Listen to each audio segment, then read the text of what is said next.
Getty is saying is, listen, you uploaded millions and millions of images, which is our copyright, because we need to scrape copyrighted materials in order to really win the AI race. People are already suing the AI engines. They're going to sue the big brands next. Can you be sued if you use AI in your social media content? We're going to answer that question for you here on the program. You know, I've been really amazed and somewhat surprised that this topic hasn't come up more. I think we're so excited about AI, and I'm one of them, right? You know, just like geeking out over automation and efficiency. And I'm using all the tools too, OpenAI and Google LLM and what's this thing about, AI agents that we can use. And I'm, as professionals, we're all going to have to use these tools if we want to continue to advance as we go forward. So this is not a show to poo-poo on AI by any means of the imagination. However, I did want to make you aware that there is a lot of copyright infringement going on here with these different engines. And there's dozens and dozens of lawsuits currently in the court system where people are, and companies and brands are claiming that these AI engines like OpenAI and Perplexity and Google are using their copyrighted material without their consent to power said engine. So the reason this is such a good time to bring this up on the pod is the first court case that argued that AI was powering their copyrighted material in their engine was Thomson Reuters versus Ross Intelligence. You can look this up. This is the first AI copyright court case that has made its way all the way through the court system, as that often takes some time. And a federal judge ruled that this first AI fair use decision, they rejected Ross Intelligence, said this is not fair use. And businesses everywhere should use caution about using copyrighted data. So the AI engines are using copyrighted data. That's an issue. And as we all use these AI engines to create content, another reason I want to do this show and drop this on audio and on YouTube is I've been on a couple calls recently where directors of social and CMOs have joked like, yeah, I just tell my team, like, use AI. Why don't we just use the AI image? Why don't we just do this? And it gave me pause because it reminds me of the age-old question that I used to get in social media for years and years and years. And this is back in the Wild Wild West, where every sports brand and entertainment brand was using popular music like the Taylor Swifts and the Drakes and the Justin Timberlakes on the content they were posting on the Instagrams and Twitters and Facebooks of the world. And I always got that question. Hey, have you ever heard of any of your clients getting sued or any issues or cease and desist when it comes to popular music? And the answer back then was no. 5, 7, 8 years ago, the answer I would say is no. However, I would recommend that you don't use popular music because technically you are violating a copyright. And there was always a lot of argument about fair use back then. And is this editorial in nature, where that's where newspapers are able and news stations are able to use logos and clips to inform the public? But guess what? Tons of lawsuits, hundreds of millions of dollars being awarded to record companies and people that own the rights and songwriters to music against brands that use their content on their social and their paid media materials. That became the Wild Wild West, and it went straight to major companies getting sued. And even here at STN, we had a lot of huge brands, Fortune 50 brands that were coming to us and said, can you scrape our TikTok? Can you go back in history and look at all of our Instagram content and make sure there's not copyrighted material, not just videos that we edited where we used a Drake beat, but also music in the background of a practice, music in the background of a game where it was being used on the, on the Jumbotron, essentially. So this reminds me of that time, and that's why I wanted to do this program to talk about copyright infringement and what's happening. Again, dozens and dozens of lawsuits.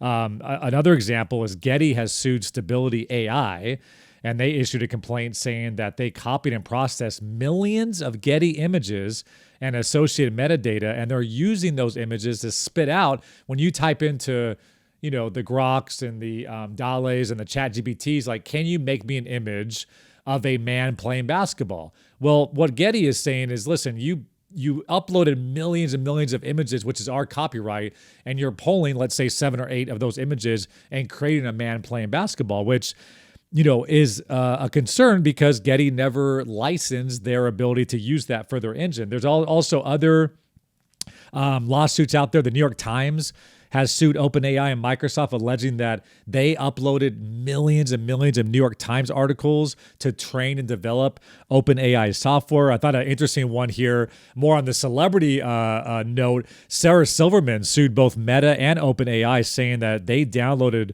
her books from shadow libraries. So going back to Napster and LimeWire, where people used to illegally download music, there's also these shadow libraries where people are torrenting books. Z Library, Bibliotech.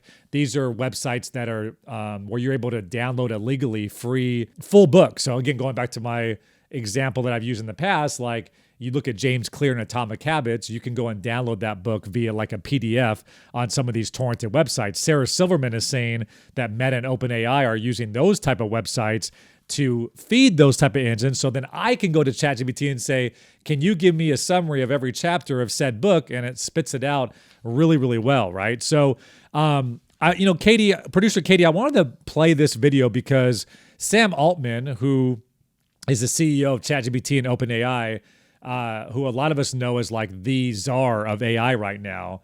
He was interviewed, I believe, by the CEO of TED and the whole TED Talk system.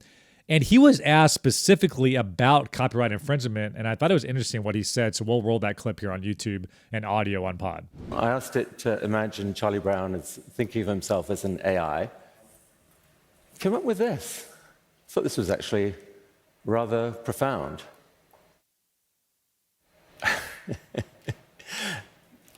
At first glance, this looks like IP theft. Like, you guys don't have a deal with the Peanuts estate, or? You can clap about that all you want. Enjoy. But there's really no way to know if it is thinking that or it just saw that a lot of times in the training set. And of course, like, if you can't tell the difference, how much do you care? So that's really interesting. We don't know. Very, very interesting. I thought that was a great example. You plug in, and I've always used the example too, like, hey, I'm going to upload a picture of myself. I want you to create a Pixar character of me. And it spits out a Pixar character that is using that original learnings of what a Pixar character is. That's got to be somewhat copyright infringement. I wanted to play that clip because I thought it was somewhat interesting how Sam Altman, and I have a journalism background, so I obviously am a lot more, I guess, emotionally attached to giving people credit for their work because that's just part of journalistic integrity. But he laughed when the crowd clapped at IP theft. He kind of said, like you could tell it irked him, and he's claiming this whole fair use thing, which is, for him, of course, he would say that. Hey friends, quick favor. Can you please like this video and subscribe to this channel? If you get any value from this episode or the show in general, we'd really, really appreciate it. Back to the action. He says you can clap all that you want. I think people have been building on the creativity of others for a long time. And then he also mentioned that if you use our image generation service and you want something in the style of a living artist, the current platform will not spit that out because of copyright. So they have some type of methodology of what they deem like on the edge or not okay versus, fair use. Let's just roll this thing.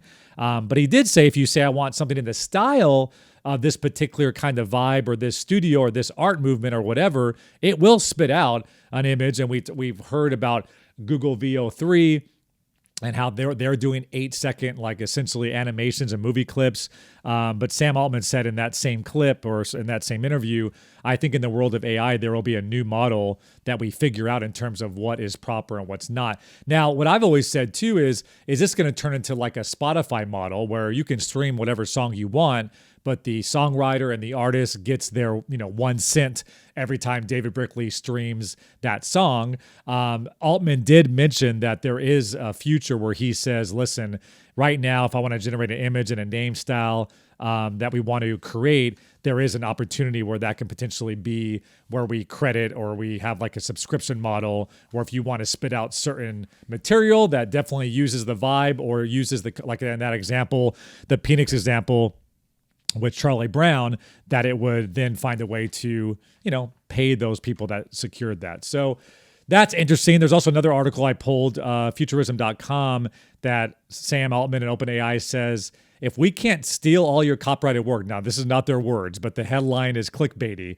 Essentially, if we can't steal all your copyrighted work, we're going to lose the AI race. We're going to lose the AI race to China because we need to scrape copyrighted materials in order to really win the AI race. So all to say, like, this is very complicated right now, and my overall, strategic advice here for social media, same going back to when people were using popular music, is if people are already suing the AI engines, they're going to sue the big brands next. So when I work with Fortune 50, Fortune 500, when I work with large sports brands and teams and leagues, there's no doubt that it's Sarah Silverman is suing Perplexity and Getty Images is suing OpenAI.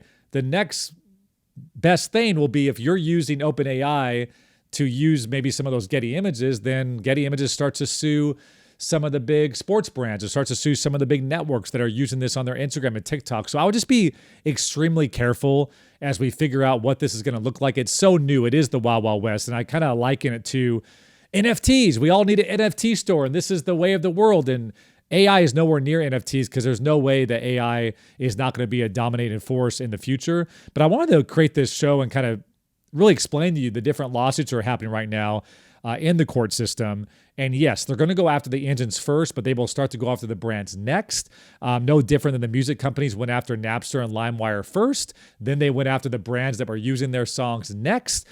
So that's why I think we are on this whole thing. So I know every social media department that I have ever talked to in the history of time has say that we're understaffed. So I think AI is something that everybody wants to use and get more efficient and be able to double down on their current staff and automate different things. But just be very, very careful, especially when it comes to images and videos and audio. When it comes to using AI, I would just urge you to be careful as we kind of work our way through this. It is the Wild Wild West. It is a brand new toy that we're using right now. And I just want to make sure none of you out there get sued or none of your brands get sued now or in the future. So again, I haven't heard anything on this topic. There's been some articles out there, but every single TikTok I see or podcast or video is about either how incredible AI is and how did you know about this tool and this tool and that tool, or how AI is going to end the world and iRobot's coming and the Will Smith movie is going to be a thing, right? So those are the topics right now in the AI world, but not enough about